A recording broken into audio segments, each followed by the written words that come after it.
like to make puns and are very good at it. So for the past year, our studio has been asking questions like, what is RAD? What's going on under the radar? Is RAD rad?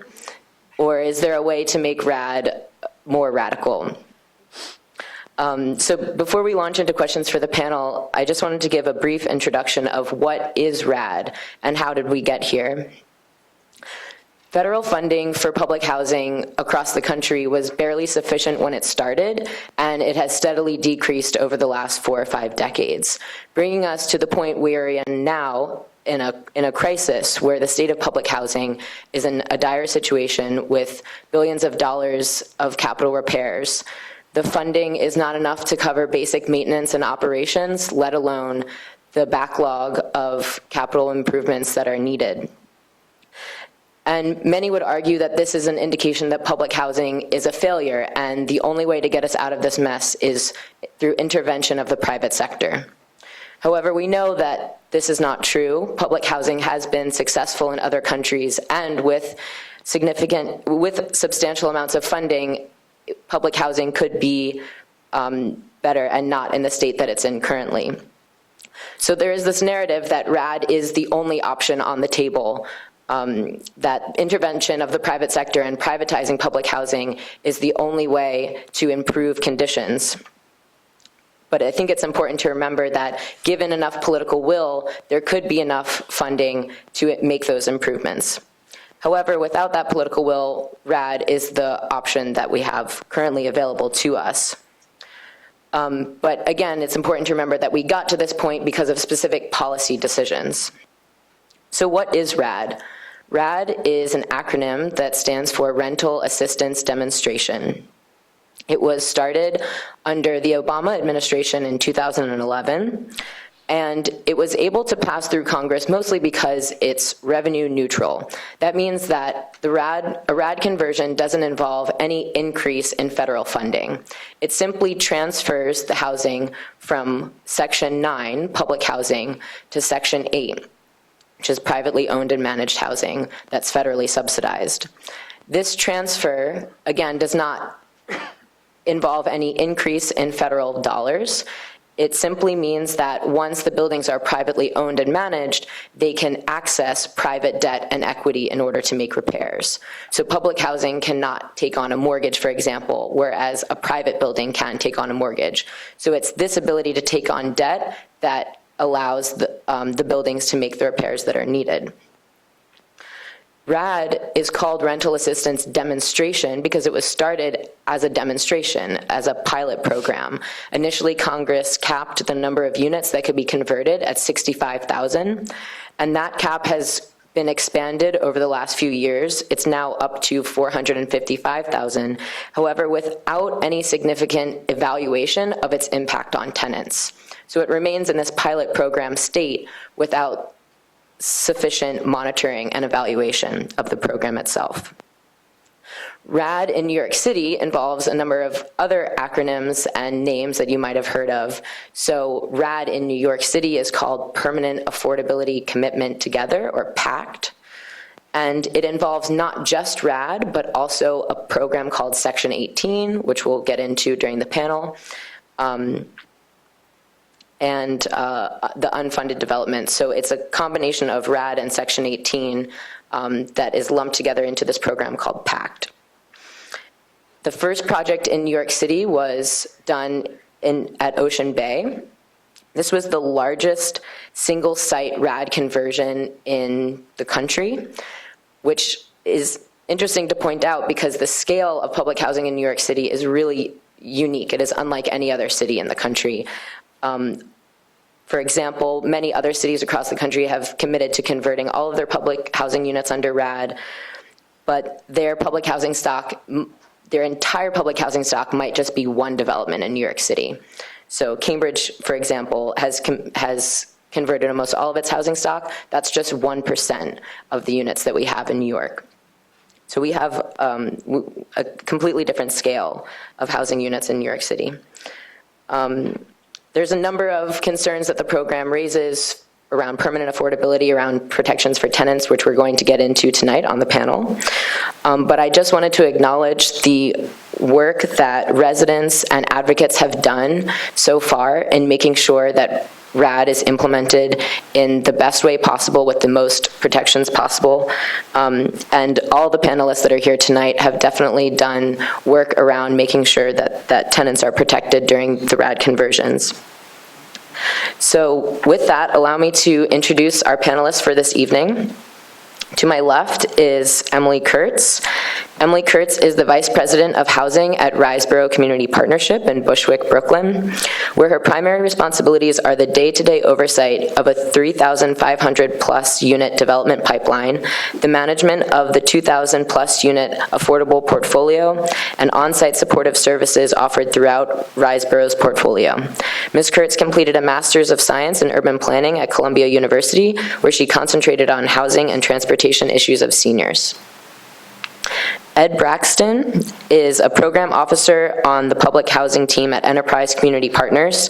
He works with community partners, public housing communities, and the New York City Housing Authority to support public housing by identifying and implementing strategies for deeper engagement with residents and community-based organizations.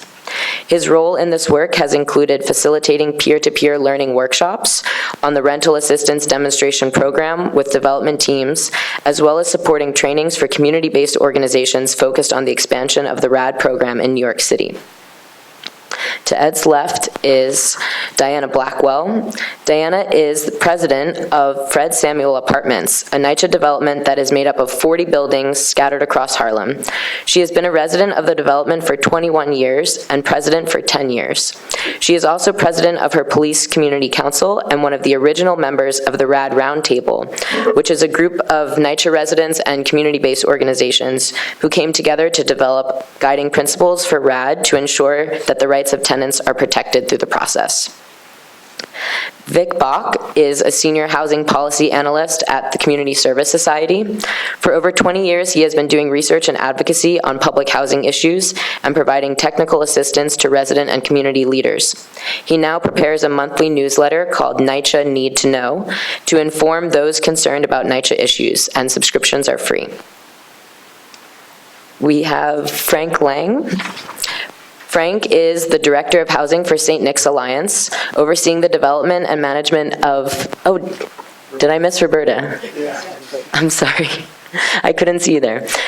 So first, Frank is the Director of Housing of St. Nick's Alliance, overseeing the development and management of housing and assistance to residents in Brooklyn. St. Nick's works closely with NYCHA residents at Cooper Park Houses and Williamsburg Houses. And Roberta Seamer is the chair of Manhattan Community Board 7, which covers the Upper West Side. She has been on the board for 11 years and has been an activist on the Upper West Side for over 30 years. She works closely with the board's NYCHA task force. She is now working with several other community boards to hold forums for residents, to learn about best practices, and to advocate together for our constituents. Roberta is retired, and she is a mother and grandmother. And finally, we have Matthew Washington. Matthew S. Washington is the Deputy Manhattan Borough President. In this role, he has overseen the distribution of over $100 million in capital funding to enhance parks, theaters, hospitals, museums, affordable housing developments, community centers, and public schools. He has also been actively involved in neighborhood planning processes and rezoning efforts throughout Manhattan. Matthew was named to the 2018 New York City 40 Under 40 Rising Stars list, published by City and State New York. Matthew also invests much of his personal time to public service. Born and raised in East Harlem, he remains committed to the area and was a member of its Community Board 11, for over 10 years, where he was elected as its chairperson at 26 years old, a position which he held for nearly 6 years. So just maybe a quick round of applause for our panelists tonight.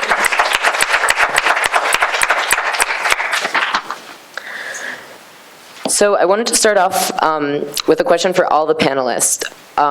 What do you think is the most important thing NYCHA residents and the public need to know about RAD? And Matthew, if you want to start us off, we could go down the line. Sure. Good evening, everybody. And thank you, Elliot, and the whole team. You all have done incredible work, and it's very exciting and encouraging. I feel like I should go back to school. You have lots to teach me. First, I want to say I'm happy to be here on behalf of the Manhattan Borough President's Office, but I'm not here alone. I'm joined by two of my colleagues, Rosalba Rodriguez and Orlando Rodriguez. No relation. They are both smarter and better looking than I am, but they don't like being in front of microphones, so that's why I'm up here and they're sitting down there. In terms of RAD, I think there are, can I get like a 1.5 most important things? Firstly, it might be the only thing that the Obama administration and the Trump administration have agreed on, and so that is reason to pay attention. And additionally, it's, we're talking about how to invest in public housing, and so how to enhance. We know, certainly in New York City, certainly across the country, that there has been a historic lack of investment in the public housing stock, and I think we need to utilize creative ideas to do that. And so I think this is an interesting creative idea, but every creative idea has potential complexities, potential challenges, and there's still a component to do it the right way. So we want the investment, being able to leverage bonding and some other financing as a part of the Section 8 program, I think is critical, but we also want to ensure that things like tenant harassment are not happening, and so there is a need to protect while we look forward to new and creative ways to invest in the public housing stock. We want to make sure that we are protecting it. So it's good, but we got to keep our eyes open. Good evening, everybody. I would build off of what Matthew say, and I would put it into, I think there's a lot of short-term benefits, and they're not minimal, in terms of improving the quality of the properties and the quality of the life of the residents living there, and the opportunity for enhanced operations. I think the challenge is the long-term vigilance on the stewardship of this, and we'll talk more about that, but I think that's the thing to people to think about is there really, I believe it's got tremendous short-term benefits, and I need to be convinced about what's in place for the long-term stewardship.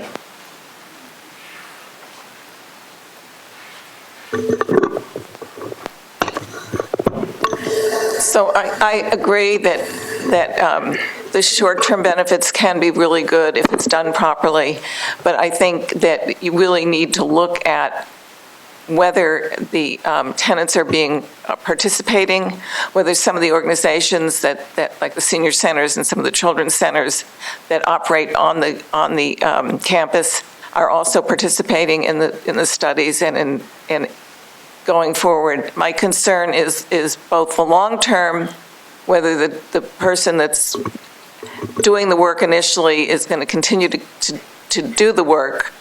I also have a problem of making something that should be public policy becoming privatized. And my other concern is that going from Section 9 to Section 8 removes a lot of protections for the tenants. And I know that some of the best practices have had the conversion has gone from Section 9 to Section 8, but the lease has brought in the protections that the tenants normally would have had under Section 9. So we're very concerned about that. Well, as far as RAD is concerned, I think Elliot said it. It's the only medicine available from Washington or anywhere for rapidly restoring decent living conditions at NYCHA developments. Like any medicine, we might not like the taste of it, particularly the taste of privatization, but at the moment it's the only option available, unless residents have the patience to wait for decades, if ever, to have their homes put in decent condition.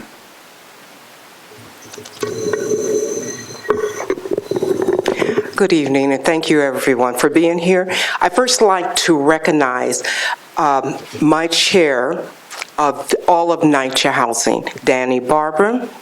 I'd also like to recognize my district chair, Ethel Velez, and also Audrey Clemens, who's here, whose development is actually being converted.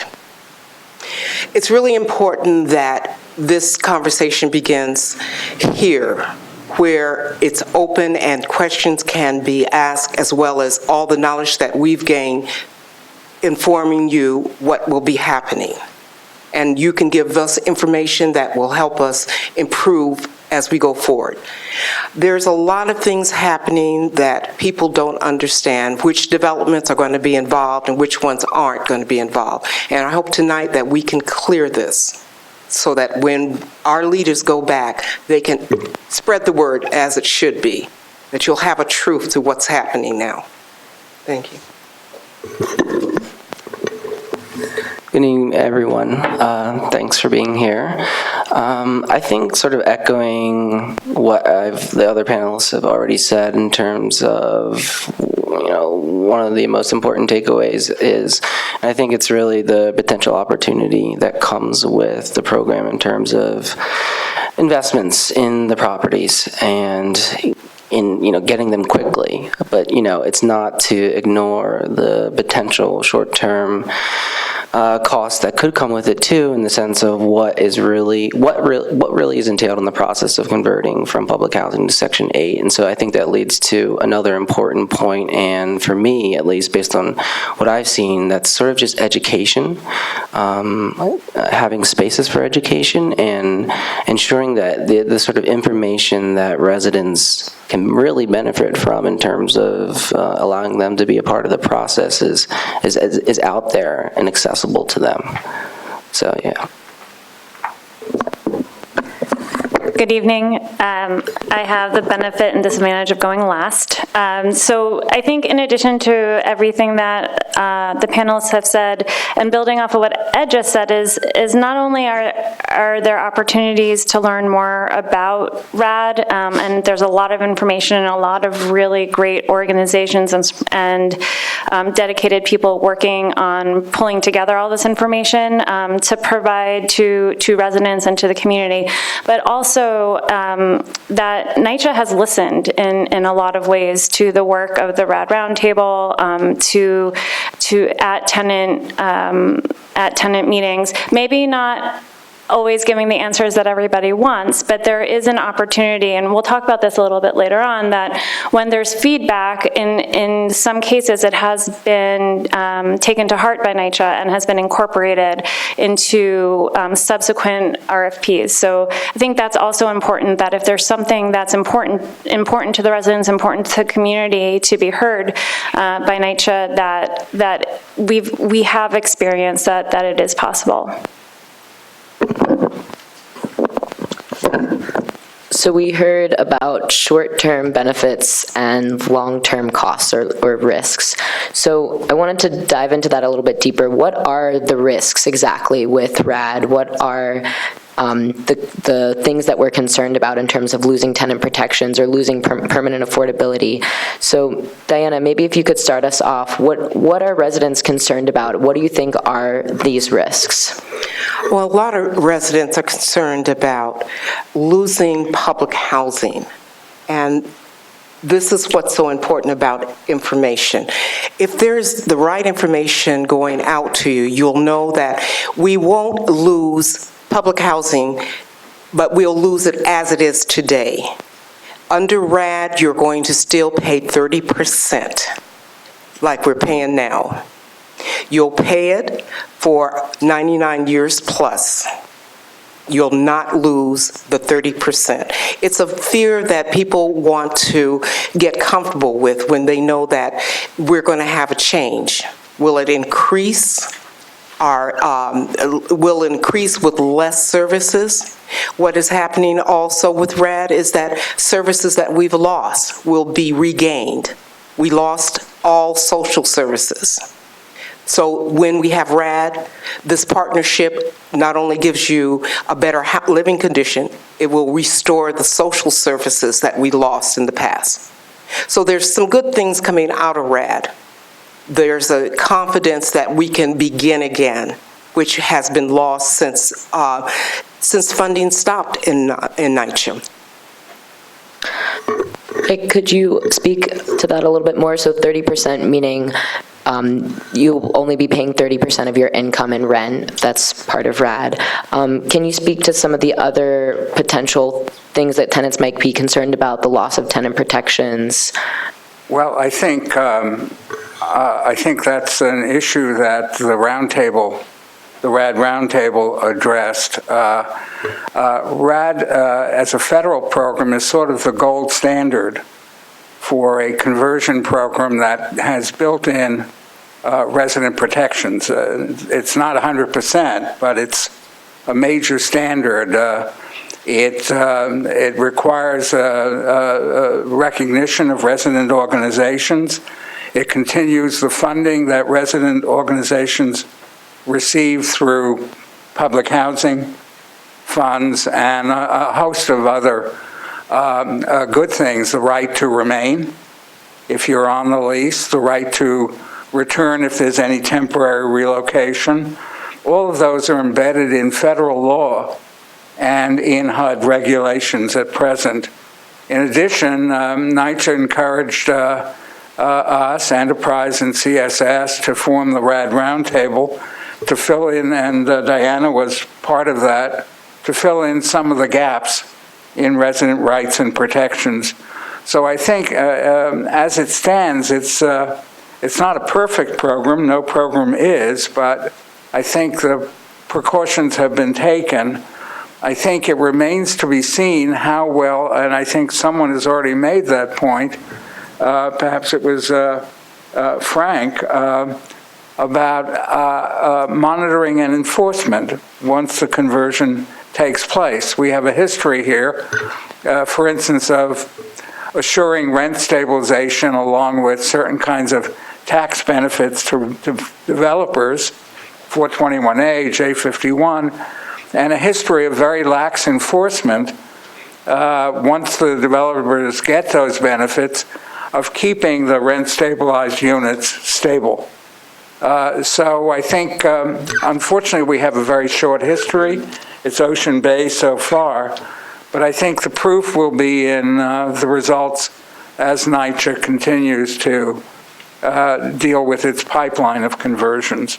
And of course, it's a very ambitious pipeline. They're projecting 62,000 units over the next 10 years. That's a lot. I think there are other risks, I won't get into them, that it's not all RAD. As Elliot indicated, it's Section 18 blended with HUD RAD. Those are two programs. We're concerned about whether ongoing affordability is guaranteed under Section 18. There are questions about that, and residents need to know as they go through conversion whether they're RAD or Section 18. There's a significant difference. Mm-hmm.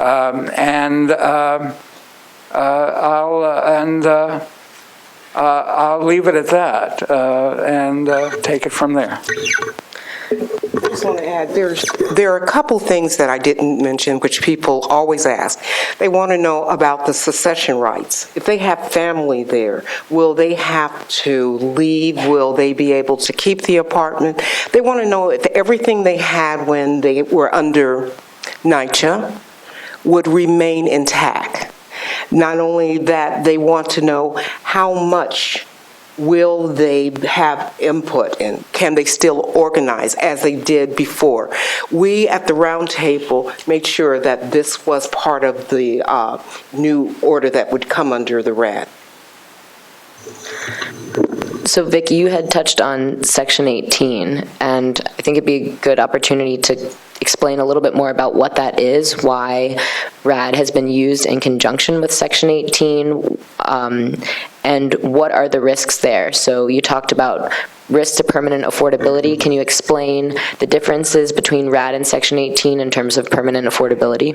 Yeah, Section 18 is HUD's decades-old disposition and demolition program. And NYCHA, by the way, is not, under RAD, is not selling developments. They're leasing, they're holding title to the land and leasing the developments to a private owner-manager for a long-term lease. But under Section 8, under RAD, after 20 years of the rent assistance contract, when that expires, HUD is required by law to renew that offer of rent assistance to the owner, and the owner is required by law to accept it. That's a guarantee of ongoing affordability unless someone in Congress decides to change the law. There's no parallel situation in Section 18. NYCHA will say that it won't convert any development unless it's permanently affordable, but the question is what happens at the end of 20 years? What happens if the tenant protection vouchers that come with Section 18? By the way, NYCHA is going to try to use as much Section 18 as it can. Currently, under HUD regs, RAD projects can be blended with 20% of units under Section 18. That's the allowable recipe. NYCHA is seeking for its current pipeline over 50% of units to be converted under Section 18. So NYCHA will increasingly rely on Section 18 because it has a larger rent stream. The rent contract is up to the fair market rent, equivalent to what you get with a voucher, whereas under RAD, all you get are the combined public housing subsidies. It's under Section 18, the rent subsidy is almost twice the size of the RAD rent subsidy. So there are questions there about whether there are enough tenant protection vouchers coming from Washington under Section 18 to support a massive conversion of 62,000 units. Right now, HUD has a surplus of tenant protection vouchers. It's more than willing to use them here, which is good. But the question is, what happens when they run out? Will Congress increase the appropriation for tenant protection vouchers? That's another one of the risks. So just to summarize, because I know this gets pretty confusing, Section 18, the incentive of using more Section 18 is that the subsidy that's given is much greater. It's the amount of subsidy that you would get for a tenant protection voucher. So there's an incentive to use more and more of Section 18. However, the risk is that it doesn't have the same guarantee of the contract renewal that RAD has. So the rental assistant contracts that expire after 15 years are required to be renewed under RAD. They are not required to be renewed under Section 18. So RAD, what does it look like so far in New York City? There's been one project that's finished. If the panelists want to speak to the Ocean Bay project, if any of you have gone to see it, I know, Ed, that you've done a little bit of work on evaluating that project. What has it looked like? Has it been successful?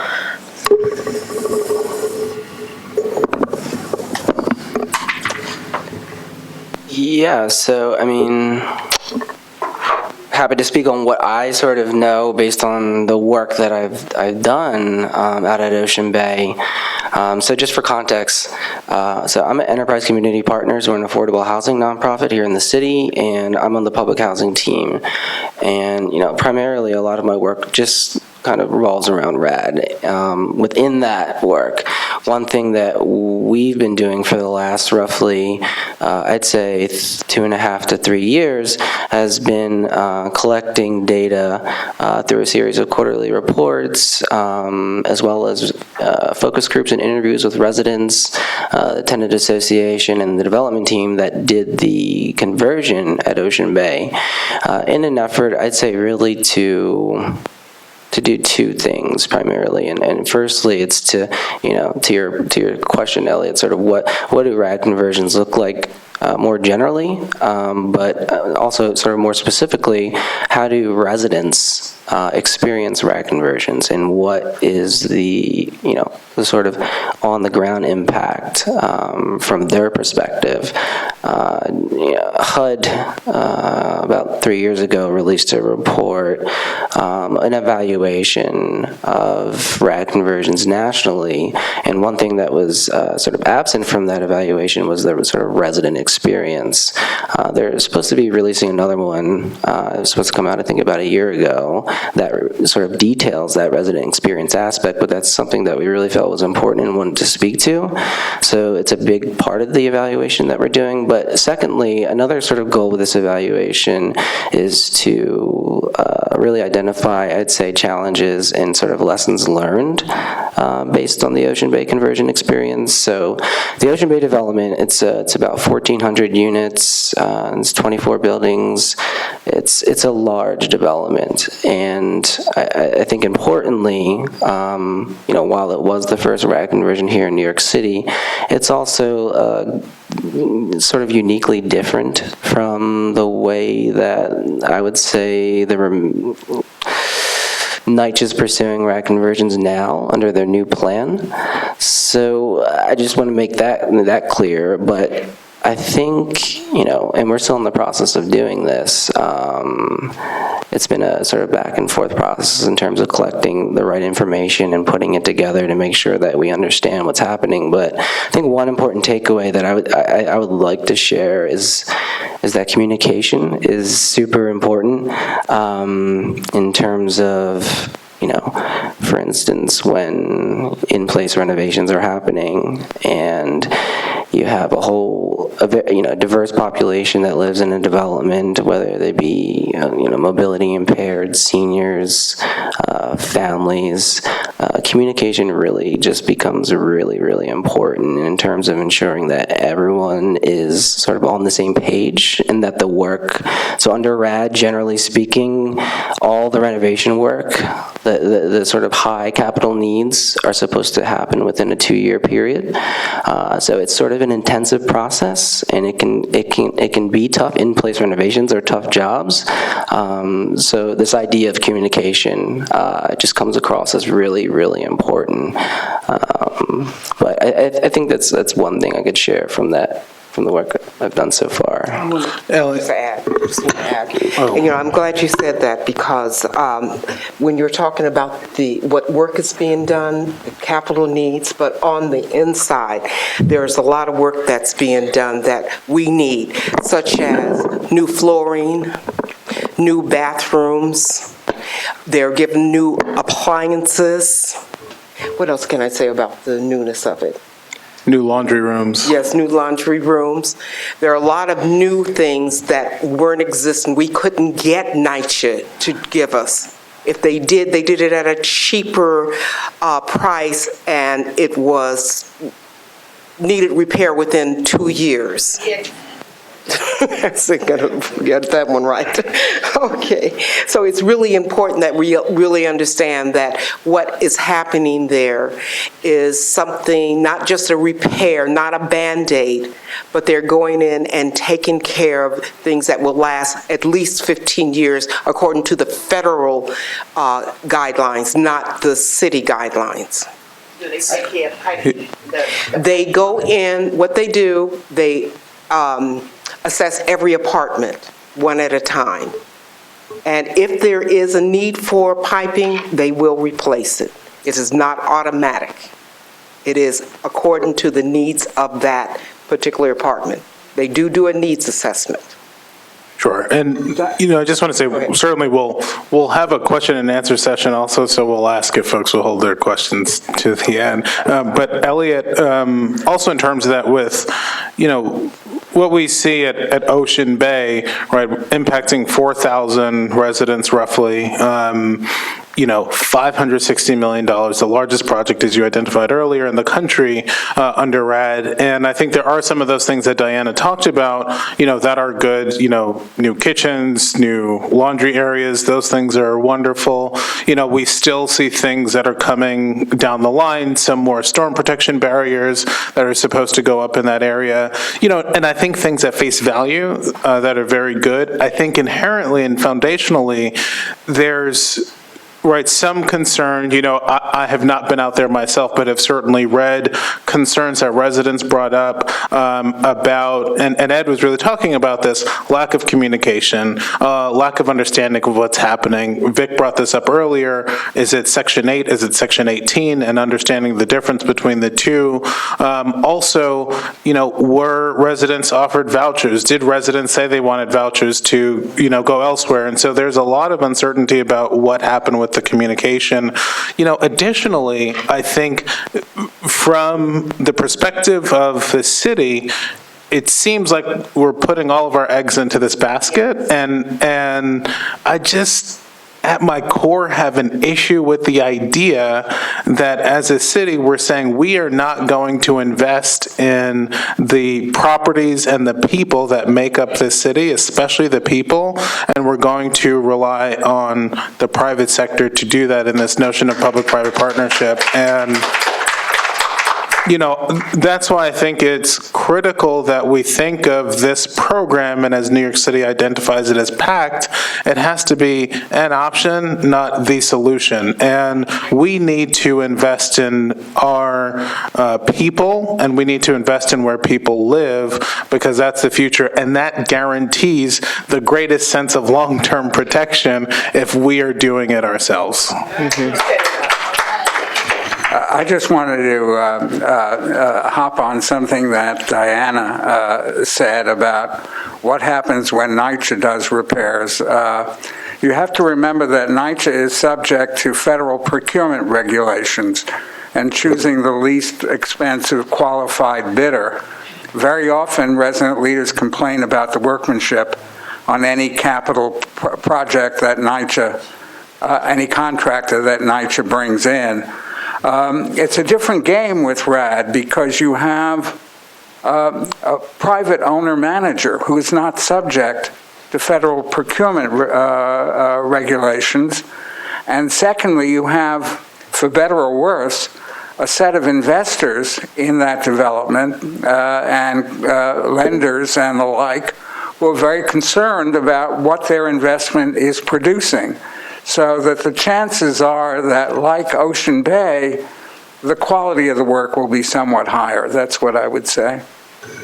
But it doesn't have to be. It doesn't have to be, Right. and ideally, RAD should not be as dominant as it is in NYCHA's plan. But the question is, how do you find $32 billion? Where do you find it to deal with NYCHA's backlog? Our big concern, and a lot of the community boards in Manhattan have signed on, and Gail Brewer's office has certainly been very active, is that they lump together 16 RAD projects in Manhattan, and which precluded some of the nonprofit organizations who could have developed these projects, who we would feel a greater sense of security, because they already have been building buildings for seniors and for others, and we know the quality is really good, and we know that the buildings have held up well over time. So that was one of our big concerns. We weren't against the RAD proposals, but we really wanted to have some of the agencies, like God Riverside on the Upper West Side, and there were some in Harlem and some on the East Side, that would have been active participants but didn't have enough money or have built enough units to have qualified for 16 buildings, 16 developments. Thank you, Roberta, for bringing that up. And Matthew, what you highlighted as well about NYCHA putting all of its eggs into one basket, and the rapid shift from one project at Ocean Bay, which had barely been completed when the next RFP was released, a request for proposals, which is what NYCHA puts out to solicit proposals from developers. So Matthew, maybe if you wanted to speak to that a little bit, these mega bundles, which Roberta, you were alluding to, these mega bundles that have now been released of 12, 14, 16 developments spread across the city. There was a mega bundle released for Brooklyn, and then a mega bundle that was released for Manhattan. So these are projects that are clustered together into one project, so one developer would carry out the renovations in all 16 developments. Matthews, if you want to speak to some of those mega bundles that have been released recently and why NYCHA is approaching RAD with this strategy. I can't tell you why they're approaching it with that strategy, but I don't like it. I think, and just quickly with, Ocean Bay, I think the team that's there, Wave Crest, MDG seem like, individuals who really want to do the right thing by those projects. We just have a history, especially working community by community, of mission-based organizations that are focused on the needs of the people of the community. And I see El Barrio's Operation Fight Back t-shirt out there, and we need to, if we're going to have long-term affordability, permanent affordability, we're going to have investment in the people of our community, not just the assets of our community, but the people of the community. We want to make sure that these projects are accessible to those organizations, and to create a plan, to create a pathway that doesn't allow them, because of capacity, because they don't have the unit count, because they don't have the bank account, and cut them out of the ability, out of the process to even bid on doing this sort of work, is a disservice to our communities. And we need to think about this with mission-driven organizations. And overall, we need to approach development, we think, in a better place with mission-driven organizations. These nonprofits that have years of experience building quality, affordable housing for residents of our neighborhoods, and it needs to be more neighborhood focused than this broad focus, because they don't have the same level of commitment that the mission-driven organizations do. They should have been carved up differently, and they should have been more targeted for the needs of the communities. It's rolled out very poorly, and the borough president put out a letter to express that to the administration, and we just think we have to focus on community by community, what the needs are. Ocean Bay is different from East Harlem, which is different from the Upper West Side, which is different from, Long Island City. Every neighborhood has unique needs, and every neighborhood's community-based organizations should be the ones that are working on this project. Thank you, Matthew, for bringing that up. And just to elucidate a little bit of the RFP process. So when NYCHA releases a request for proposals, there are certain thresholds that they're looking for that qualify a developer to be able to put forth a proposal. So for example, in the recent Manhattan Mega Bundle RFP that was released, one of the threshold requirements was that the developer has to have done a tenant-in-place rehabilitation project that had a development budget of at least $75 million. So this would be a huge project. And I mean, we have two representatives from community-based organizations here on the panel, and I'm sure they can tell you that doing a project of that size and scale is not typical for small community development organizations or nonprofit mission-driven developers. So right off the bat, those thresholds precluded some smaller organizations, smaller developers from being able to apply. So on that note, Frank and Emily, if you want to speak to those thresholds in the RFP process, and other barriers that have prevented community organizations from applying for these RFPs, if either of you want to speak to that. I mean, I think that there's two things we should be mindful of. First off, no small community development organization is going to be able to facilitate most of the even single development NYCHA projects, okay? Riseboro and St. Nick's, we don't think of ourselves as small. But the one in Brooklyn, you've talked about Manhattan, both of us are familiar with the same mega bundle in Brooklyn. That had 2,000 units. That was, And we could not have responded individually to that. It's actually $75 million in in renovation costs of a building, not just development costs. So it's an even higher threshold. To give you an example, we did a 72-unit single building, and that was like $18 million for that one. So that would be a lot of those buildings in one project, for us. I think that it's a balance. And NYCHA went for and we would disagree. I'm never going to say don't give it to community development organizations. Thank you very much. But I think there could be a balance of who's in control and what is the ultimate purpose, because we are purpose-built. Our missions are to, as a public organization, a public benefit organization, to maintain and as affordable housing. And the private developer's mission is to do a good job, but it's to ensure that there's a profit and there's a benefit there, okay? And the good ones, and there's a lot of good ones, and we've worked with many of them that have participated in this, are doing this to do the right thing, but ultimately there has to be that profit context, and that's the long term. So in the Brooklyn mega development, there were 3 developments in Williamsburg that were in an area that had a very large Latino, large African American, and large Hasidic Jewish population. And there was a very different dynamic in those buildings than the group of buildings in Bed-Stuy and Weeksville and stuff, which were quite a distance away. They were in the same borough, but they were quite a distance away. And then the one building that was by itself, a 200-unit in the South Park Slope, that was like a single building. And so I do think that there is an RFQ out now, and maybe Emily can talk a little more on that we're both looking at, where NYCHA is trying to create different approaches. We'll see if the proof is in the final result, but maybe, we're both busy working on those.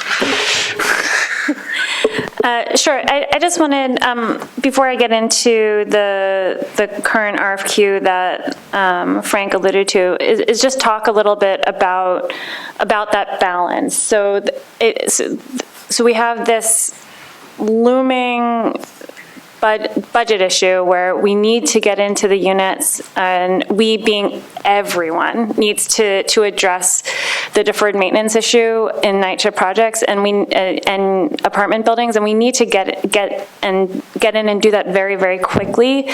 But it's like kind of drinking out of a fire hose. I mean, so Elliot, you mentioned Ocean Bay.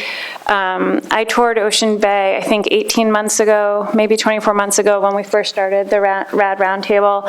And then all of a sudden, rapid fire, these RFPs were coming out. And not only are they coming out at a really fast pace, but you have around 6 weeks to turn them around. It's an incredible amount of work to put together a response to these RFPs. And so on the one hand, I appreciate that NYCHA is trying to do everything that they can to get improvements into the different developments throughout the city as quickly as possible. On the other hand, I just find it overwhelming. And so I'm not sure what the answer is to that balance, but I do agree with Frank. There are some of these developments that would be, in order to be able to address the issues as quickly as possible, it may not be the best match for a community-based organization. I fully believe that we should be involved. In fact, Riseboro responded to several of the RAD RFPs that have been put out in the neighborhoods where we work. But it's complicated. I think it becomes difficult because I know the work that Riseborough does, I know the work that St. Nick's does, and we are committed to our communities, and we have between the two of us, almost a century of work in the communities of North Brooklyn. And there needs to be a role for nonprofits and community-based organizations, but what's the right size? So that brings me to the PACT RFQ that came out like around 2 weeks ago. So what they've done is they've created opportunities for smaller scale developers, both community-based organizations, MWBEs, and small business enterprises to... Sorry, if you could just clarify what MWBE is, and also RFQ. The alphabet of development. So RFQ is a request for qualifications. It's different from a request for proposal in that a request for qualifications puts you on a qualified list so that you can be considered to respond to the request for proposal. So it's the pre-work to the work. Request for proposal generally relates to a very specific project that you're responding to. MWBE is a minority or woman-owned business enterprise.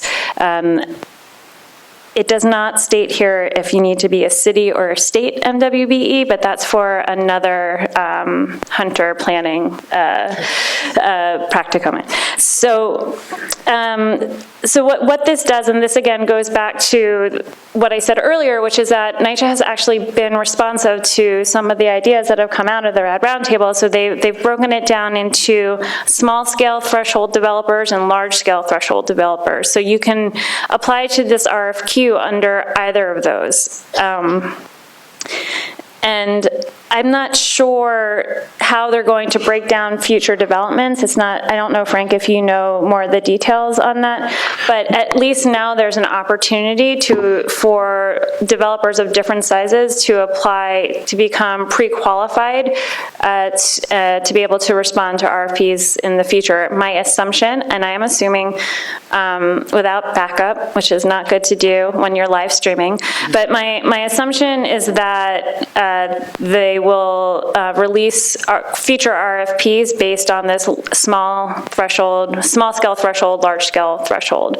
The RFQ is available for download on NYCHA's website. I did it just before coming here. So, and it's not just for development. So, and this is getting into the process a little bit. So, when a team is put together, you have the development, you've got to go in, you've got to own it, you've got to put the money together, and then you have to go and you have to renovate the building, so you have to go and scope that out, and then you have to build that, and then there's also the property management. As Vic talked about, you're changing the procurement process, you're doing anything else, so there's property management, and then there's social services. Each of these RAD RFPs had a social service component. Now, one of the I think the oversights is that there was no preference given for any local experience or local connection or anything else. So in some cases, and I know in one case directly, where organizations have operated, the youth center, the community center, the senior center on NYCHA developments, and the group coming in doing the social services is from elsewhere, right? So then even in Ocean Bay, the local group, Ocean Bay, had to carve out a role for themselves. So this RFQ covers not just development. It says for small scale, you have to have done a rehab of about $10 million. For large scale, I think it says 100. It's really big. 75 million, that's the rehab.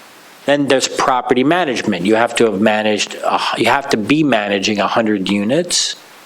And for large scale management, you have to manage 1,000 units.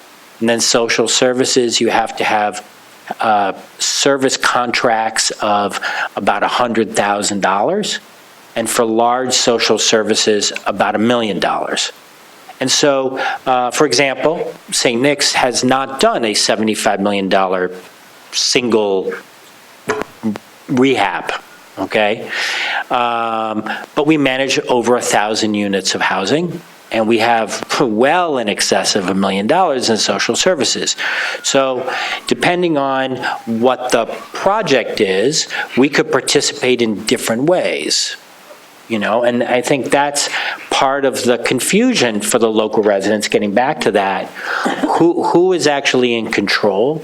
Who's making the decisions when it comes up? And some of those things are areas of concern. You might think St. Nick's is a wonderful organization, but if we're just a social service provider, I could get fired, right? I'm not owning the project, right? So those are the kind of things that, are part of it. And the barriers, there's no local preference. So somebody comes and there's a project in Williamsburg and we've been there 44 years, doesn't matter. There's no preference for that. And that's actually very typical of the city, actually. There are a lot of things typical of the city. Elliot, sorry to jump in. I just want to take a slight counterpoint to the two community-based organizations. I think the part of the issue, and Emily talked about sort of this fire hose that's happening, and it's all manufactured, right? The units that are going into RAD are not the ones that are collapsing and falling apart tomorrow. And so the idea that we're just giving a short amount of time to respond is completely manufactured by this city administration. And more time could be given. And in terms of, options and variety, we're cool with that, but right now there isn't any because none of the organizations that are developing, that are building affordable housing in our communities, we've got, going back to El Barrio's Operation Fight Back right there, that has a 54-unit newly developed building on 116th Street and 5th Avenue. It's a beautiful project. They also did another 81-unit renovation. They didn't meet the budget, and so there's clearly capacity, but the way that this is being structured by this administration doesn't even allow for the diversity of developers that we have. And if we say that the nonprofits, and if we consider ourselves small or large, whatever it is, they can't manage, the 1,400 units of Ocean Bay, that's okay. Maybe they can manage something else, but they're not even getting a chance to sit at the table. They're being thrown crumbs and saying, well, why don't you come on as a community partner? And we want them to be community partners, but we want them to control. We don't want them to be fired because we've decided we have another group that we want to work with. We need to make sure that community-based organizations have a shot. They don't have a shot right now. They're not given the opportunity, and the idea of sort of this crisis RFP, RFQ that's happening is 100% manufactured, because 100% of the units going into the PACT program are not the units that are crumbling and collapsing today. So we have to fix that, and that's it. Those are internal administrative decisions that need to be changed, and we must work to make sure that community-based organizations have a bite at the apple. I'm not going to turn that down. Now, I want to say something as a resident living in the crumbling houses of NYCHA. When, in 2010, we had a chairman who actually partnered with Citibank for a, a mixed finance tax credit. Federalization. Right, a federalization. And 20 presidents out of the 21 developments that were listed signed on to this agreement so that we could get money to repair the apartments that had not been funded since 9/11. When this was agreed and the money came to NYCHA, it never was delivered to the 21 developments. Why do I say this? Because I was one of the people who signed on and waited for the money for the repairs for our development. It may not be one of the top of the list that are crumbling, but it's crumbling. So while it's crumbling, we are looking for someone to come in and do a program that will help us. Like I said, we may not be the top, but we signed on back in 2010, and NYCHA needs to honor what they had given to us in that time period. No, I guess my question is, why did they choose, Project A versus B, right? We don't know. And I think, the elephant in the room when we talk about it is, there is $400 million that was allocated 2 years ago for NYCHA and has yet to get on the Amtrak down to New York City from upstate, And so there are things like that the RAD is, as Victor said, it's one thing. There are other things that we, as Matt said, we want to keep doing. So we are talking about RAD here, but I guess part of it is how are they making their decision, which projects, right? If you ask me, looking at the ones that were in Brooklyn, we did not look at the ones in Manhattan, where there were smaller RADs in the Bronx too, actually. They weren't part of a giant RFP, but I couldn't tell you why these 3 developments in Williamsburg were chosen, and the one on Warren Street, and the ones in Weeksville and Armstrong. I couldn't tell you. It didn't make sense to me. Like, there was no logic to it, so... And unfortunately, we don't have anyone from NYCHA on the panel to explain to us why. But that would be, so maybe one of the things is transparency in that decision. Right. What is the criteria? So then, for those of you who have been waiting a generation for these things, there would be some understanding of why that decision was made. I agree about the transparency. I think the question for NYCHA is, where can they make a deal? Where will a deal work? And one of the things they need in order to make the financing work is they need access to financing resources like low-income housing tax credits, like tax-exempt bonding. And the problem is that NYCHA competes with the mayor's affordable housing plan for those resources. And it has been the loser in that competition. So that it has to look for those developments where the numbers work. And I wish that NYCHA were here to explain what their process was. But that's part of the picture, is where can they make the conversions feasibly with enough financing resources. Well, on the note of NYCHA's administrative decisions, I want to just highlight the fact that all the panelists here have done a lot of work to try to influence some of those decisions, and some of that has been successful, like the RFQ, for example, to try to include more small-scale developers. It does seem like there are avenues to try to push NYCHA to be more transparent, to be more inclusive of community-based organizations. And one change that has been made to the RFPs, for example, is a requirement for a social services budget. This was not part of the Ocean Bay RFP. There was also not a requirement originally to work with existing providers on site. So we know that on many NYCHA developments, there are community organizations that are already there that are providing services to seniors, to families.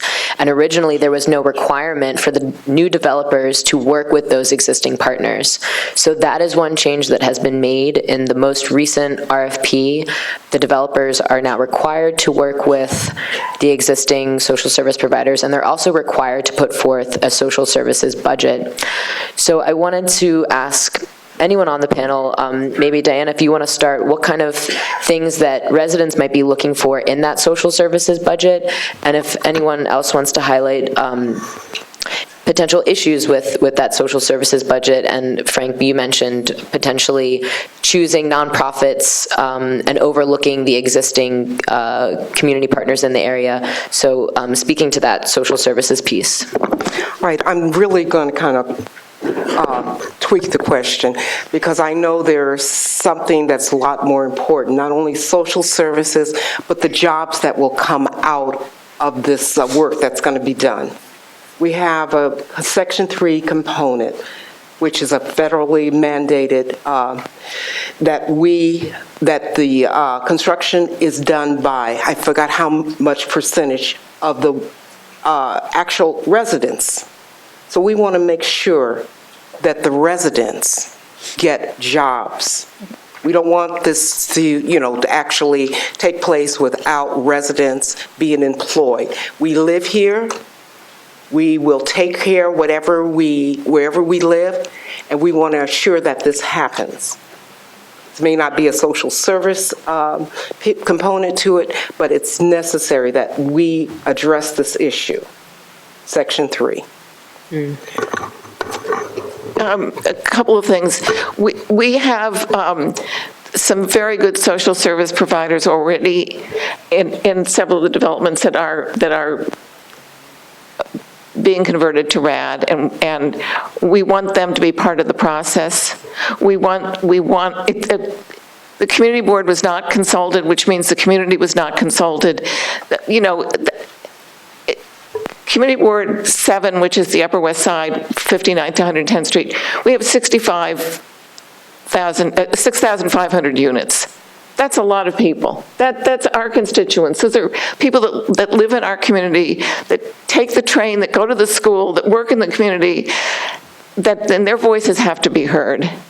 And it's very important, and we have some really good social service agencies, and we want them to be heard. We want whoever the developer is coming in to meet with these people, to find out what they want, to look at the building, to look at the plumbing. I don't want them looking at each apartment. I want them looking at the whole plumbing lines. I want them to look at the electricity. I want them to look at the elevators. I want them to look at the roofs. I want them to look at the cameras and egress into and out of the building. And this has to be done in a very systematic and a very detailed process. And I think it's incumbent on everybody to really work for this. And one of the things I've been doing with my community board is trying to make them aware that this is part of our community. This is not just a group of housing here and not part of everything. To echo something that Roberta said about knowing the community, one of the way that we approach services is to really understand what is already existing in the community, as you said, and also if there are potential gaps in services. So to do that in a really thoughtful way, you have to do a full community needs assessment, and that goes back to to how quickly you have to pull these RFPs together. There just isn't really enough time, unless you've already been in the community providing services for decades or at least 5 years, that you could provide a thoughtful response to the community needs. So I think figuring out a way to incorporate that very particular piece of understanding for each of the RAD RFPs that come out, what are the particular needs of that very local community, which is why the mega bundles are complicated, because the Bed-Stuy needs are going to be different from the Williamsburg needs. So that's how we approach it, and I think I'm curious to see what will come out of this RFQ. And going back to community preference, I think it would be a great thing that the community boards would inform on who and what services are already being provided, who are the good actors in the community, and where is there a lack of service where there could be new services provided. Roberta, I actually was hoping that you could share a bit more about your experience. I know that you've done a lot of work on the NYCHA task force and have actually led groups up to Cambridge, Massachusetts to see RAD projects and how they've been implemented there. So I was wondering if you could speak a little bit about what you saw in Cambridge and maybe lessons learned for us here in New York City. So the Teamsters hired a bus and took a group of us to Cambridge, Massachusetts, to the Cambridge Housing Authority. I have never met a nicer group of people. It was such a great trip. I'll just tell you, they had done one building. They had, we went to a building that was going to be redone. The walls it wasn't as warm as it needed to be. There was all kinds of problems. We then went to a building that they had completed, and the building that they had completed, I saw really happy residents. We got to talk to them. We got to talk to the workforce. They told us they met with the residents 32 times.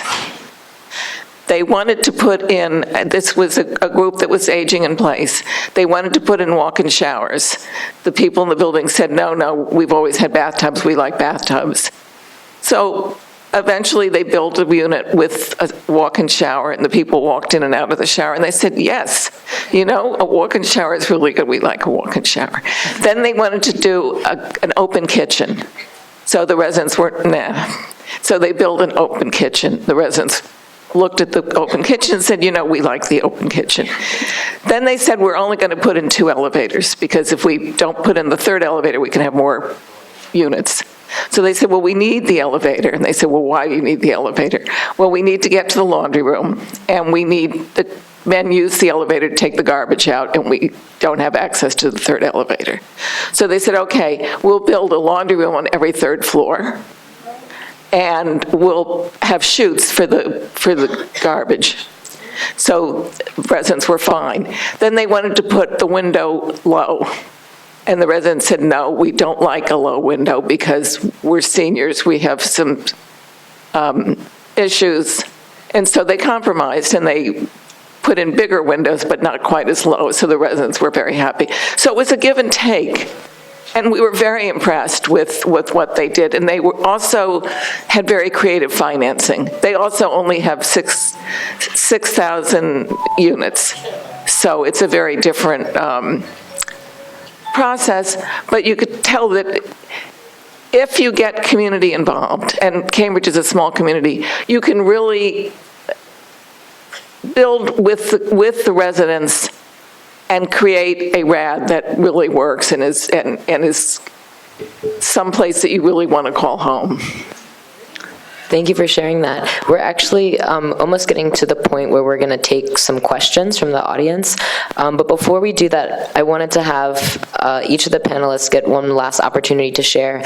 So if you could tell us 2 things. One, what you would like to see happen in RAD? What could we do to make RAD less bad? If RAD is happening, how can we make sure that it's less bad?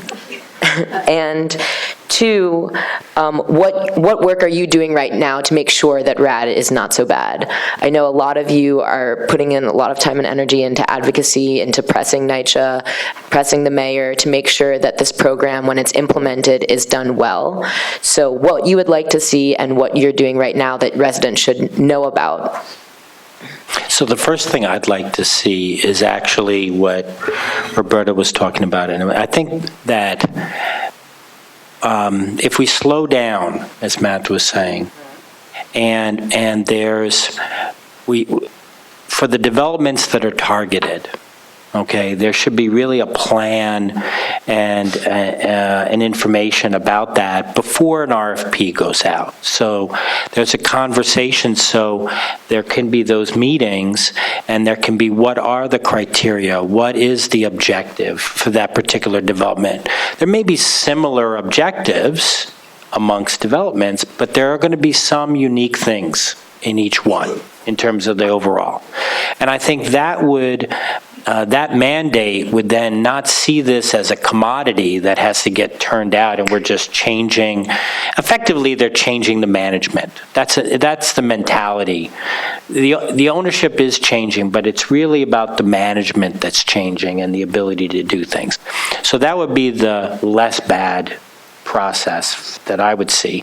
And I think what we're trying to do, besides respond to the RFQ, we're a member of United Neighborhood Houses, along with Goddard Riverside and a lot of community organizations, most of whom operate the senior centers and the child centers and the other things on the NYCHA campuses. And so we've been working together to make sure all of them are aware and are responding and are a part of this so they can be a participant in this and work with the residents to educate and be a part of that conversation.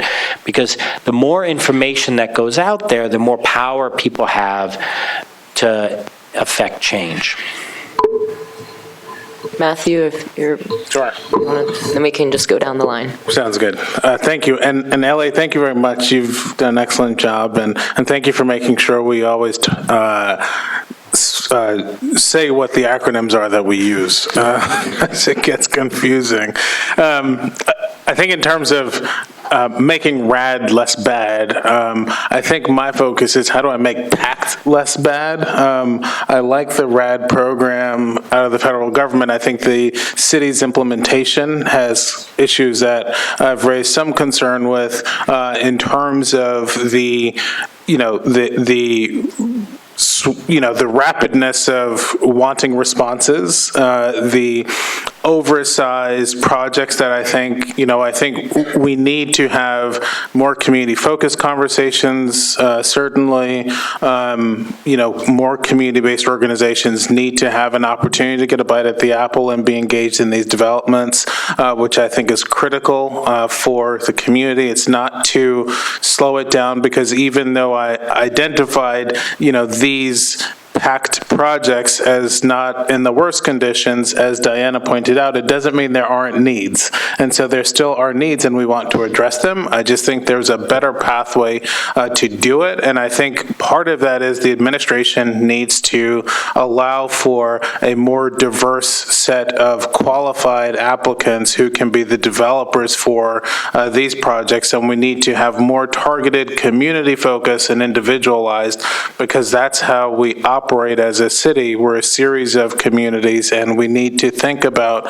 community impact. We need to talk with Diana and Roberta and other community leaders and make sure we're doing right by them to ensure that we have mission-driven organizations with the opportunity to engage. And so I think that's how we make New York City's version of RAD less bad. Thank you.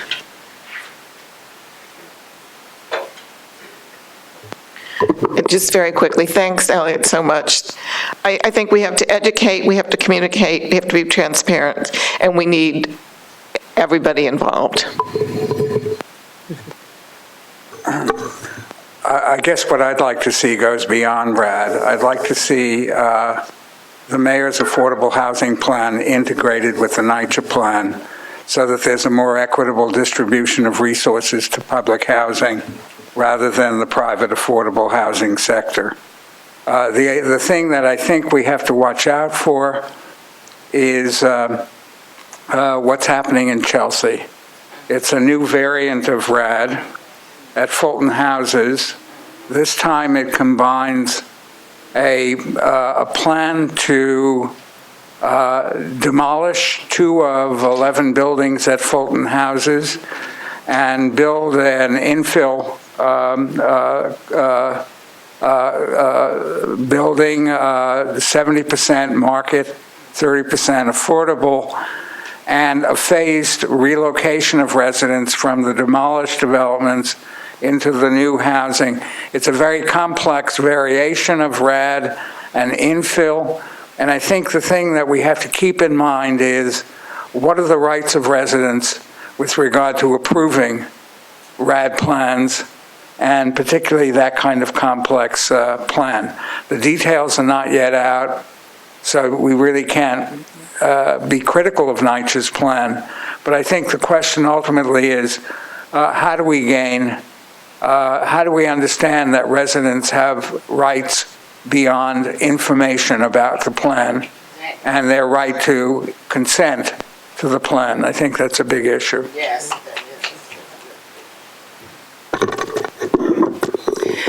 What I'd like to say is, first, we have to truly define the word engagement. There is no true engagement. There's a disconnect from the leaders of NYCHA to the residents. We have a lot of needs. One is education, but another one is listening. We need listening sessions that have a true response. Not just say you want to hear from the residents, you want to hear and get a response. Because there's fears that still has not been addressed on people that are actually going through the RAD process. We have seniors who have fears that they may be displaced when this happens.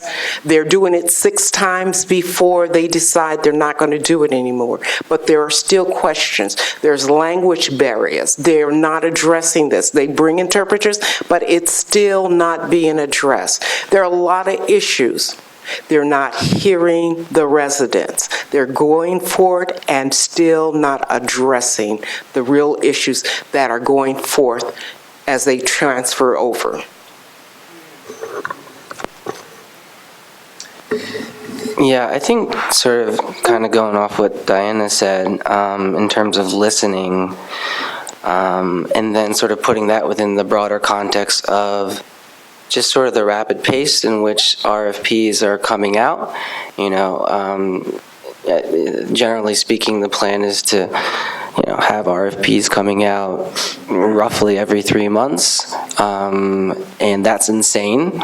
It's particularly from the standpoint of a listening and a strategic planning standpoint. So I think one thing I would love to see in terms of sort of making PACT sort of less bad would be to try, you know, NYCHA really needs to try and find a way to create transparency and accountability and create spaces where true listening can happen ahead of the RFP process, and really doing it in a strategic way, not just coming in for a meeting on an issue and then stepping out, but doing it repeatedly to the point where people feel comfortable about what's happening and what's coming to their communities.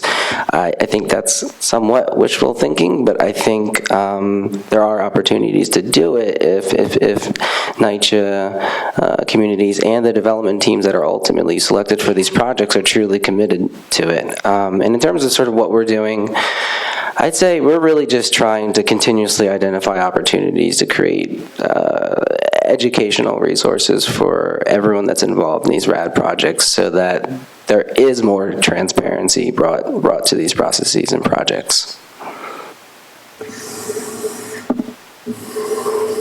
So I'll go back to the idea of community needs. Riseboro, we knew that the Bushwick, what we call Hope Gardens, was going to be part of RAD at some point. So around 4 years ago, we applied for a fellow through the ANHD Morgan Stanley Fellowship. I think Elliot might be a fellow, or a former fellow. Used to be a fellow.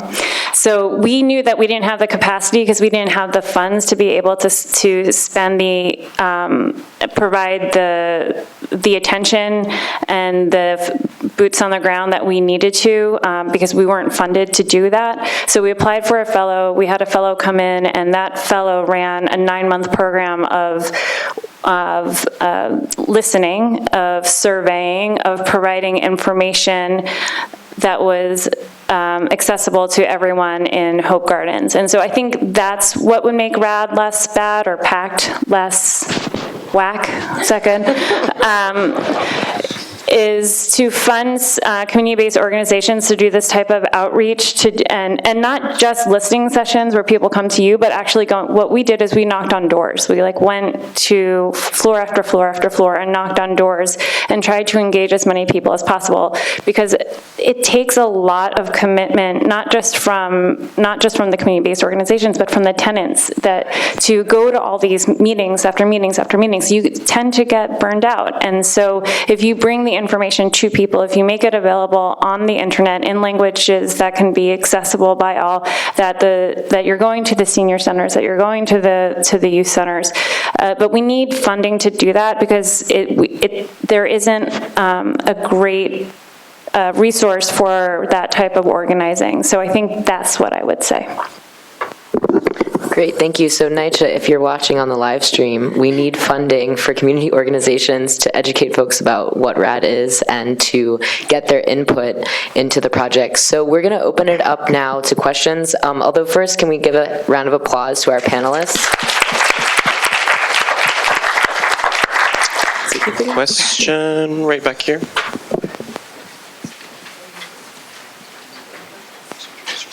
Sure. I'll stand up. Good evening, everyone. My name is Marquise Jenkins. I'm a community organizer with the NAACP Legal Defense and Education Fund. And today my question is around the evaluation process. I want to thank you, Ms. Blackwell, for bringing up the federalization plan that took place a couple of years ago. And that was a very hard lesson for many people to learn who were a part of that process.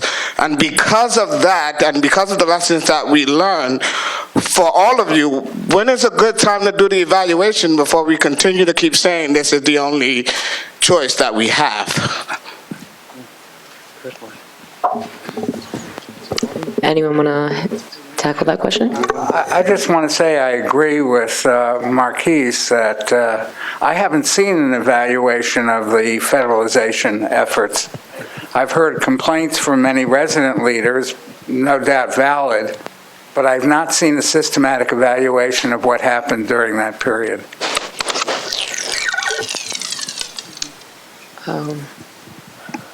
Good evening. Ethel Velez, and I want to thank everyone for being on the panel because I learned more today than I knew before. I keep learning pieces about it.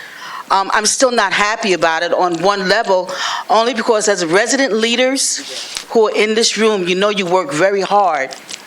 And if you're incorporated and have a 501c3, you're not even considered as a community-based organization. You live in a development that you know more about than anybody else would know because you're there daily, but never considered to be a partner. Housing is always looking for partners, even if we don't have the money.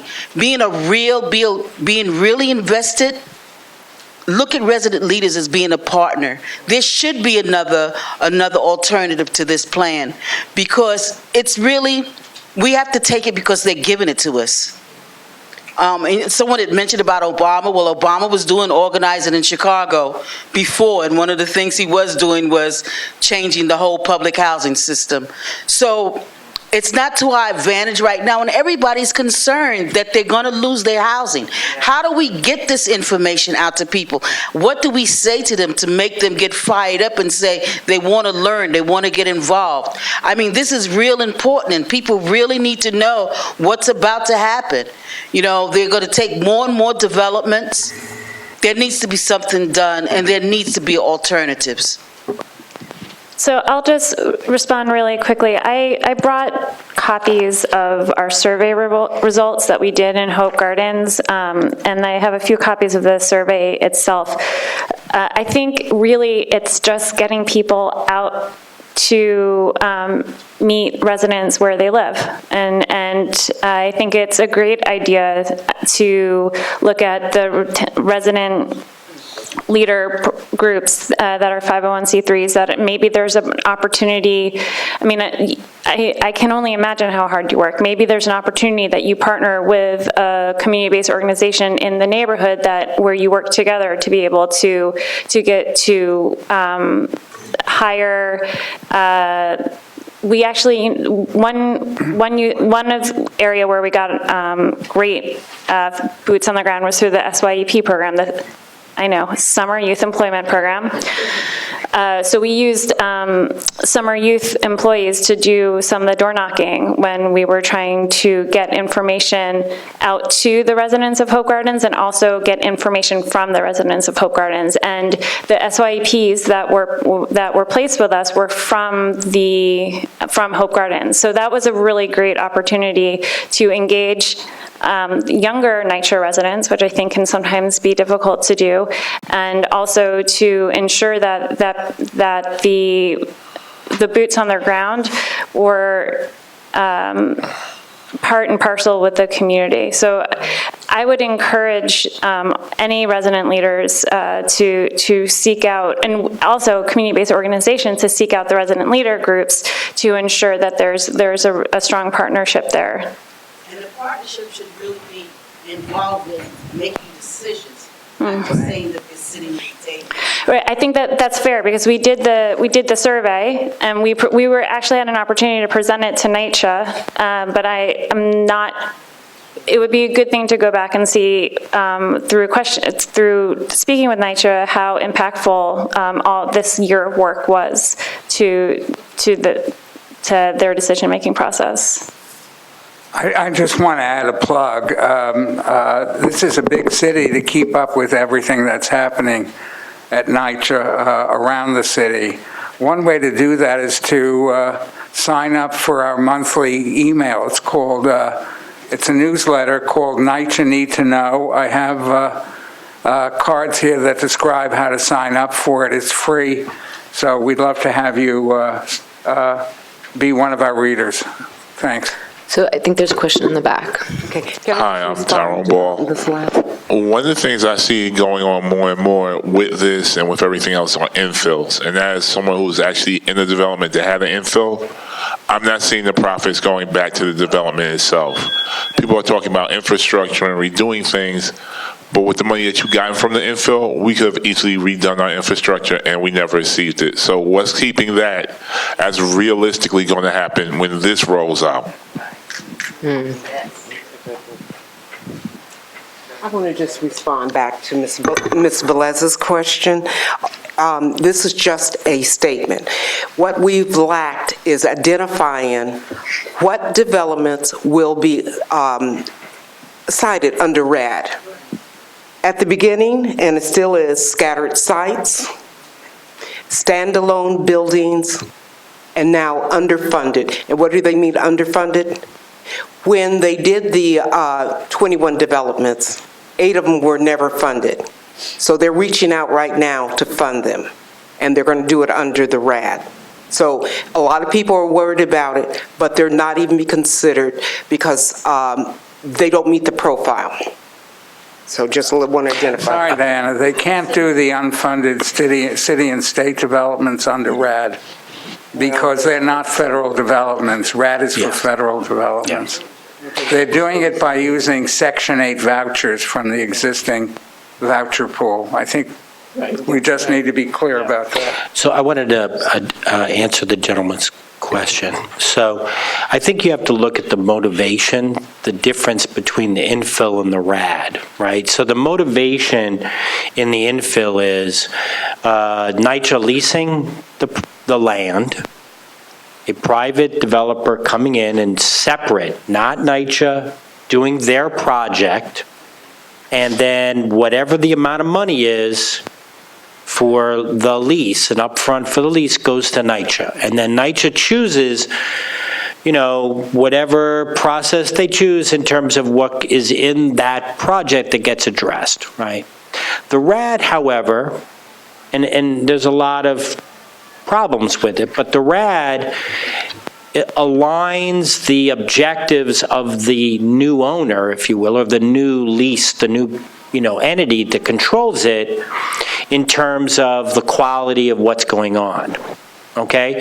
If I'm developing a building in your parking lot, do I care what happens to the buildings around me? I care about my building in an infill, right? But in a RAD project, again, we have Ocean Bay as the example.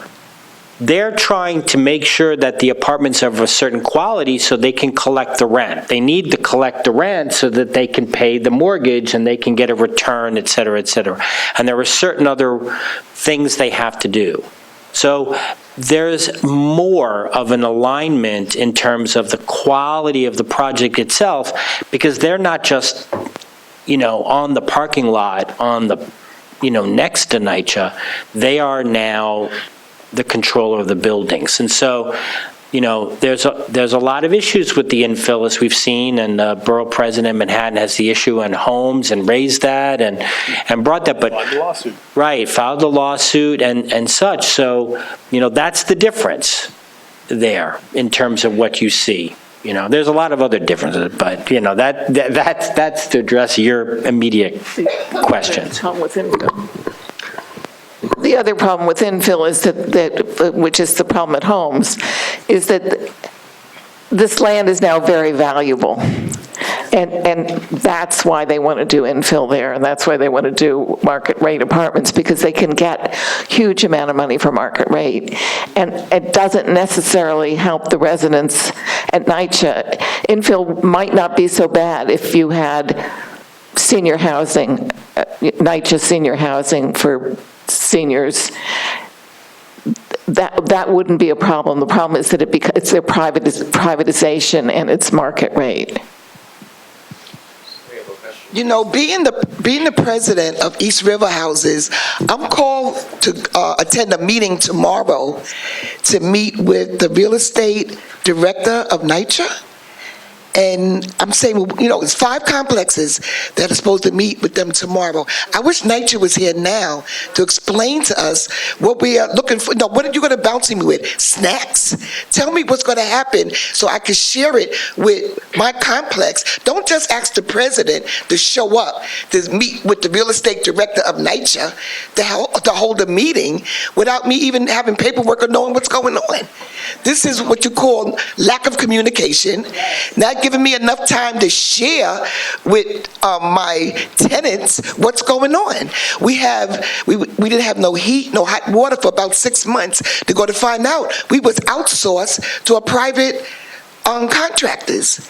Now we have 5 buildings that have no gas at all, and we're running around trying to give them hot plates, and this is the East River Houses, and this is terrible. We are now going under construction with FEMA, and they just disturbed all the rats.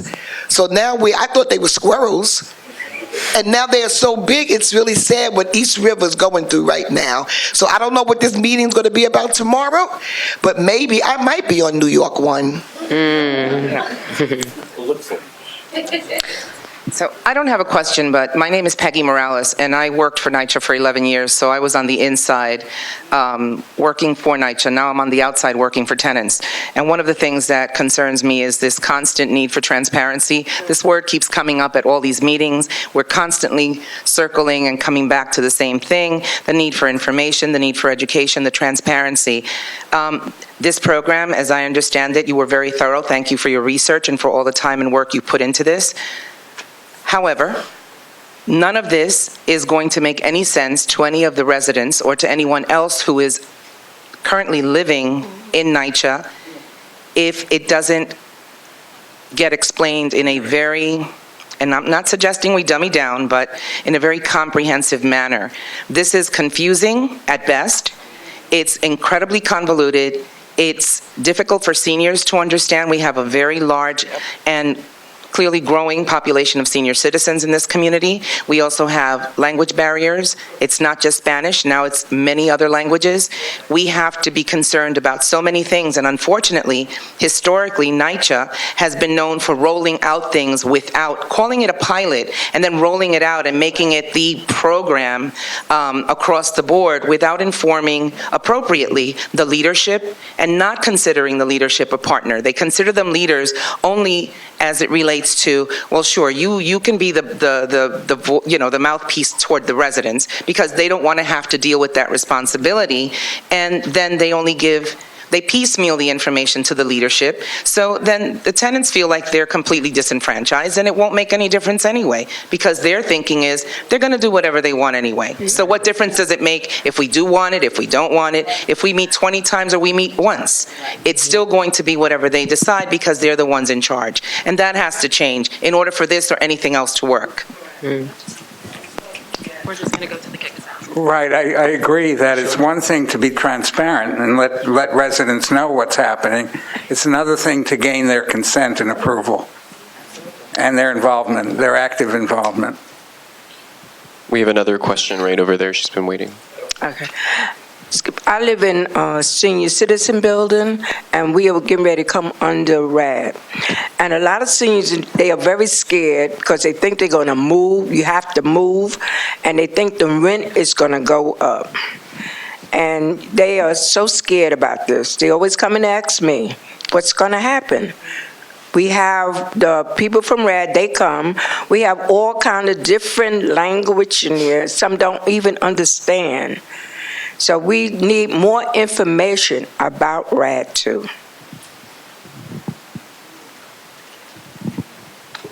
Yeah, that's absolutely right, and this has been echoed here before. You know, Emily talked about the work that Riseboro has been doing.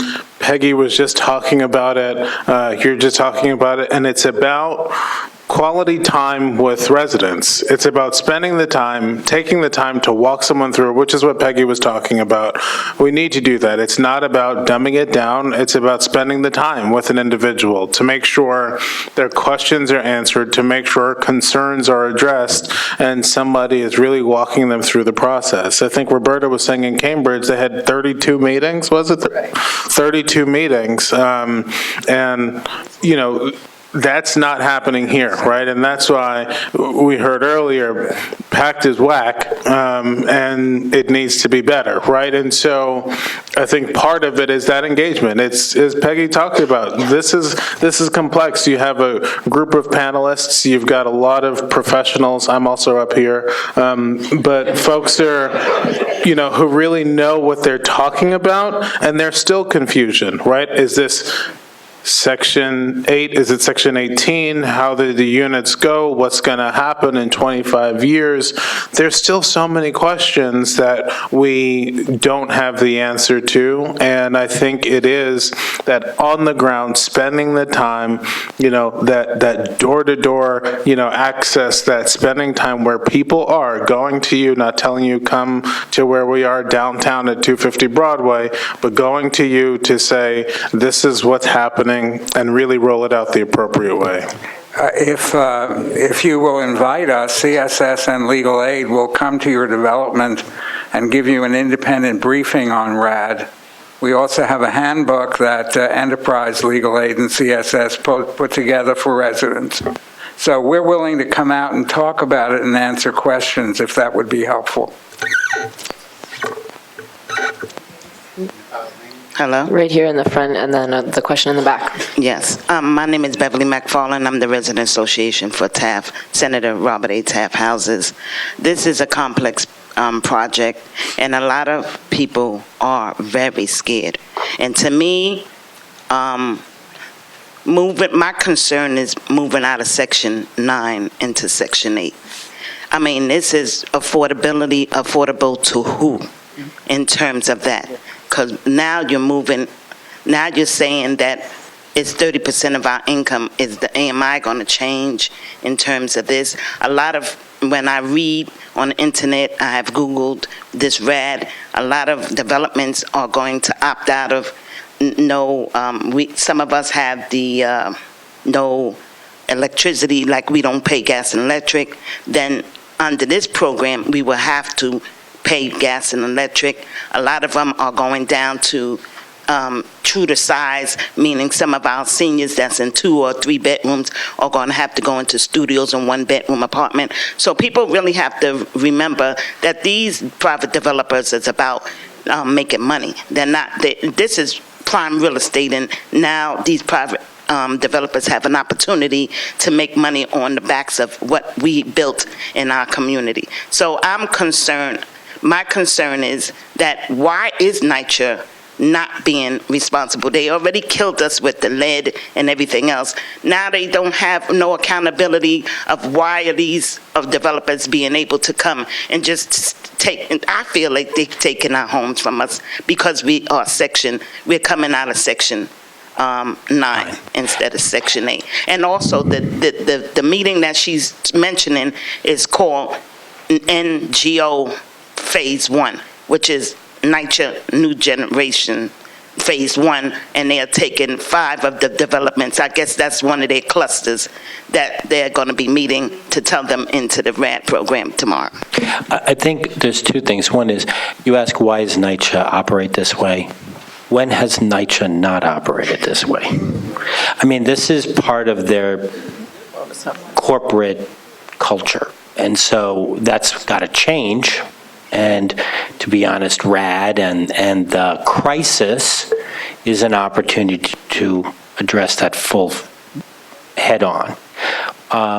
We went at Enterprise, hosted a little workshop for groups to introduce us to some of the rules, and had some of the NYCHA staff there to talk about some of these things. And one of the things that differs from the infill, as the gentleman mentioned, is that the residents that, according to the program, the residents that are going to be filling vacancies that emerge once these buildings are converted to RAD, are coming from the same, 200,000 people waiting list that NYCHA has.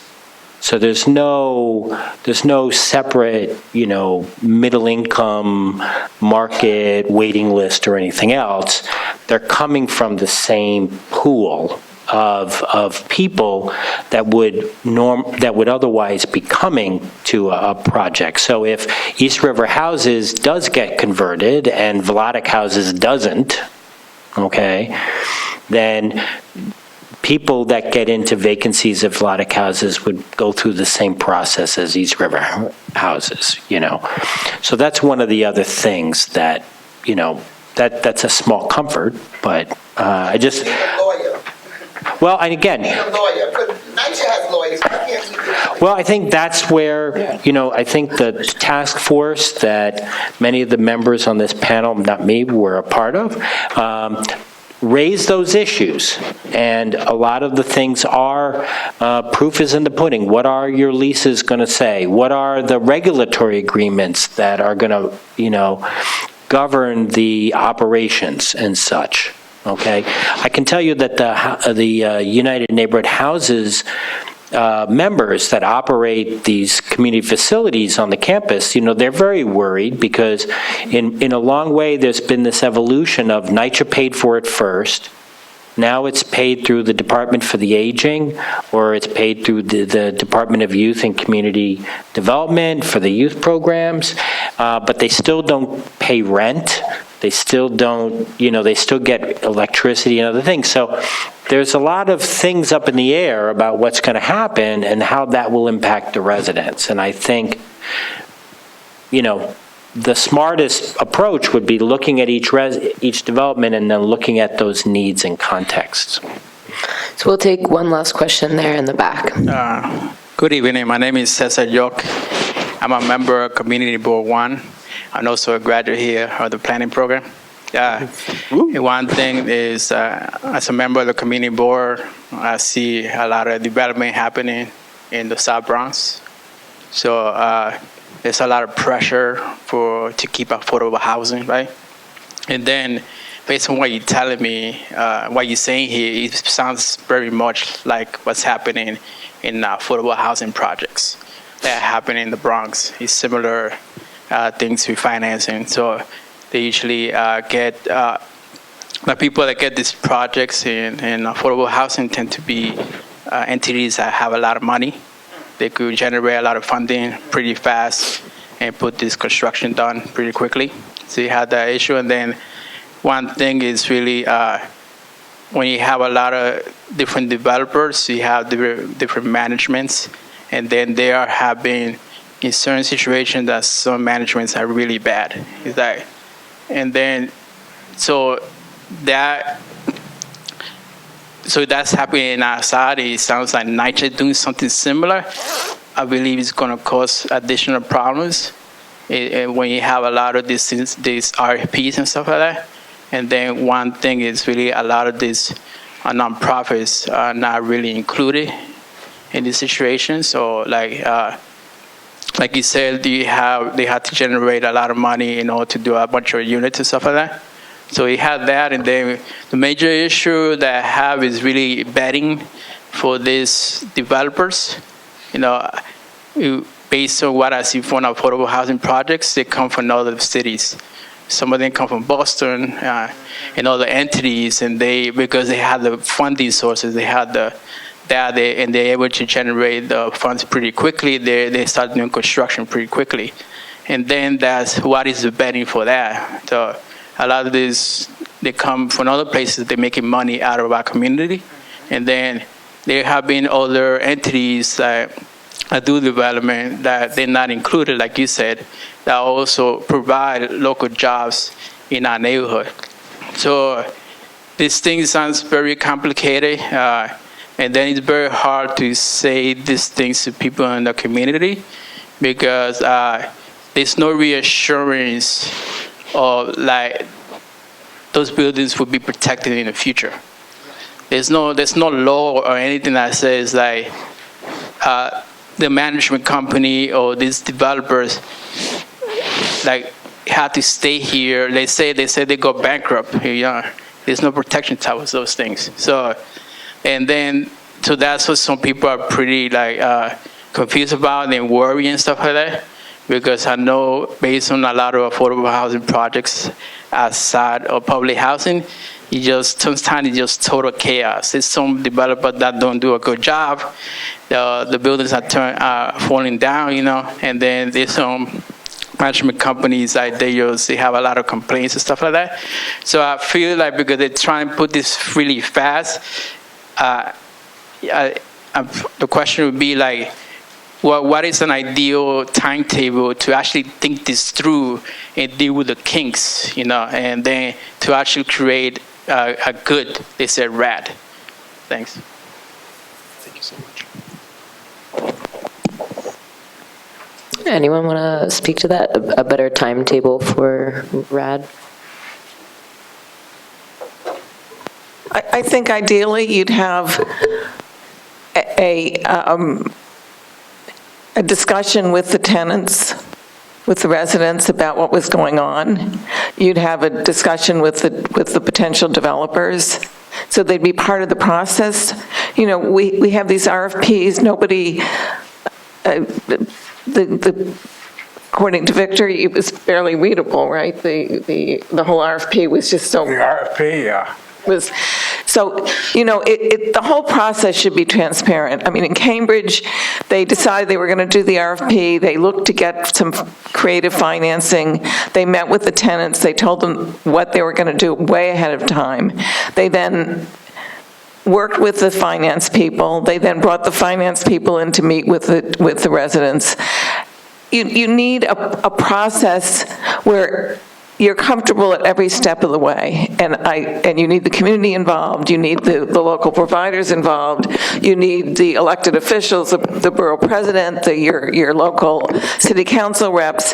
Everybody should be at the table, everyone should know what's happening. So yes, it's a much slower process, but it would be, in the end, a process that makes the residents and the entire community part of the process and more comfortable. And sort of just partially going off that, as much as I would like to be able to say, okay, yeah, this is an ideal timetable, I kind of think the question is, what is the ideal process within the timetable that exists? Because I would say, unfortunately, the timetable that exists now, that is 10 years, 62,000 units, is most likely to remain the timetable, if not be increased in terms of how quickly they're going to go through these projects. So what's the ideal process that exists within that timetable, and what are some ways that we might be able to take actionable steps to create a process, to realize that process, so that we can actually incorporate it into this pipeline of projects, and I would say sort of create, get to those sort of equitable and beneficial outcomes that I think we all would like to see. So that's it for this evening. Thank you all again so much for coming. The live stream, it's recorded, so if you go to City Limits, you can click on the link that will take you to YouTube, so you can watch this again, you can share it with your friends and family. So just give another round of applause to the panelists. And thank you all again for coming. And don't forget to get a refreshment for the road. Thank you. Thanks, Elliot. Thank you.